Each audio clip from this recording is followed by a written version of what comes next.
السلام علیکم.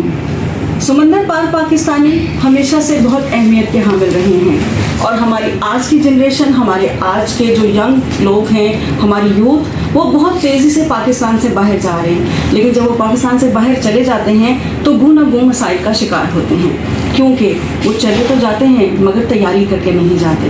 ہمارے ساتھ آج فرید حسین صاحب موجود ہیں، یاسین ولید صاحب موجود ہیں، جو کہ ایک ادارہ چلا رہے ہیں جاپنیز لینگویجز کے حوالے سے، کہ جو بچے پاکستان سے باہر جاپان میں اگر کام کرنے کے لیے جانا چاہتے ہیں تو وہ یہاں سے کیا ٹریننگ لے کر جائیں. السلام علیکم فرید صاحب. وعلیکم السلام.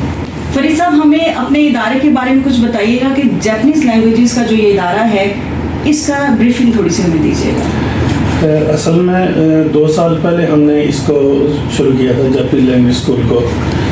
اس کی ضرورت ہمیں اس لیے پڑی کہ جاپان میں امپلائی کی ضرورت تھی، تو اس کے لیے ان کی ریکوائرمنٹ تھی کہ جو بھی لوگ ہیں، جو بچے پاکستان سے ہم جاپان میں لائیں گے، ان کو لینگویج سیکھنا بہت ضروری ہے.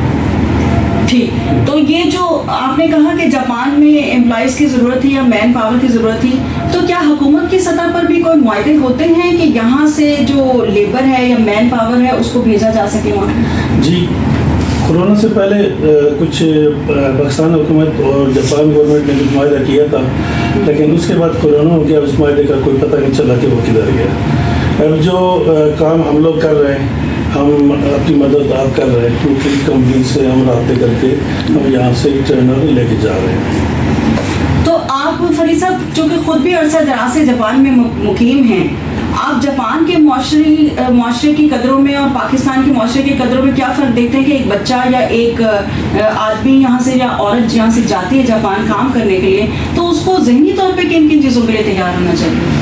اصل میں پہلا تو یہ ہے کہ اس کو لینگویج آنی چاہیے، جاپنیز لینگویج آنی چاہیے. دوسرا یہ اس کا لائف اسٹائل، جاپان کے لائف اسٹائل کا اس کو پتہ ہونا چاہیے، کیونکہ بہت ڈفرینٹ ہے.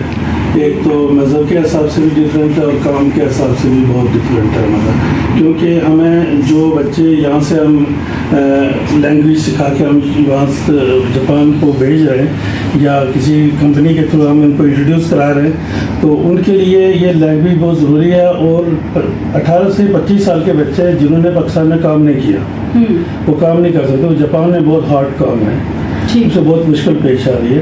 اس کے لیے ہم یہاں اسٹڈی کے ساتھ ساتھ لائف، شاید پاکستان کے لوگ اس ڈسپلن کے عادی نہیں ہوتے جو وہاں جا کے ڈسپلن اپنانا پڑتا ہے. بالکل ایسا ہی ہے، وہاں ڈسپلن کے عادی نہیں ہوتے، وہاں جا کے ان کا اپنانا پڑتا ہے. اس کے لیے ہم یہاں تیاری کرواتے ہیں ان سے.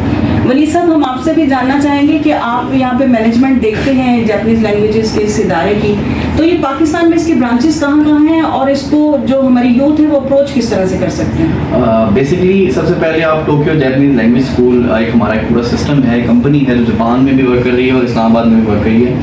ہمارا جو پاکستان میں یہ مین آفس ہے جہاں پہ آپ ابھی تشریف فرما ہیں، اور ہمارا مین آفس سے ہی تمام جو ہماری برانچز ہیں وہ ڈیل ہوتی ہیں. جیسے باور میں بھی ہمارا ایک ادارہ ہے، میرپور میں بھی ہم ایک ادارہ بنانے جا رہے ہیں. تو ہمارا ابھی تک جو ہے وہ فی الحال 3 ہی ادارے ہیں، جو جس میں باغ، اسلام آباد اور میرپور. اس طرح سے جو ہماری جو آپ کہہ سکتے ہیں کہ جاپان کی برانچ ہے وہ ٹوکیو میں ہے، اور ٹوکیو میں بھی ہمارا اس وقت وہاں پہ بھی آفس چل رہا ہے، لیکن وہاں پہ ہم اسکول کی سہولیات نہیں دے رہے. Basically Tokyo Japanese language school کا جو مقصد ہے وہ یہ ہے کہ ہم جاپنیز لینگویج سکھاتے ہیں. ہم ایک رجسٹرڈ ادارہ ہیں، ٹیپٹا جو ایک ٹیکنیکل ویکیشنل ٹریننگ اتھارٹی ہے، اس سے ہم رجسٹرڈ ہیں، اور ہمارا 6 مہینے کا کورس ہوتا ہے. اس کورس کے اندر ہم ریڈنگ، رائٹنگ، لسننگ اور اسپیکنگ سکھاتے ہیں. اور اس کے بعد ہم جیسے کہ فرید صاحب نے بتایا کہ 31 سال سے جاپان کے اندر مقیم ہیں، اور وہاں سے ہم اپرچونیٹیز پرووائڈ کرتے ہیں. پاکستان کے اندر بہت کم ایسے ادارے ہیں جو آپ کو اپرچونیٹیز پرووائڈ کریں گے آپ کو اسٹڈی کے بعد یا آپ کو لرننگ کے بعد، لیکن یہ ایک ایسا منفرد ادارہ ہے جو آپ کو پہلے لینگویج سکھاتا ہے اور پھر دین آپ کو پاکستان میں بھی اور پاکستان سے باہر جاپان میں بھی آپ کو جاب کی جو اپرچونیٹیز پرووائڈ کرتا ہے. بالکل ٹھیک. ہمارے ساتھ ظہور صاحب بھی موجود ہیں. ظہور صاحب سے ہم جاننا چاہیں گے کہ باغ میں بھی اس کی ایک شاخ موجود ہے اس ادارے کی. تو کشمیر کے جو لوگ ہیں آج تک وہ بیرون ملک ڈائسپورا جن کو یہ کہا جاتا ہے اوورسیز کشمیری، اس کو وہ زیادہ تر یورپ کا رخ کرتے تھے. ابھی اگر جاپنیز لینگویج سیکھ کر ادھر کے لیے جائیں گے ان ممالک کے لیے، تو یہ چینج آپ کیسے دیکھتے ہیں؟ بسم اللہ الرحمن الرحیم. یہ جاپان کا جو فرید صاحب کی بڑی کاوش ہے اور بڑے عرصے سے اس پہ محنت جاری تھی،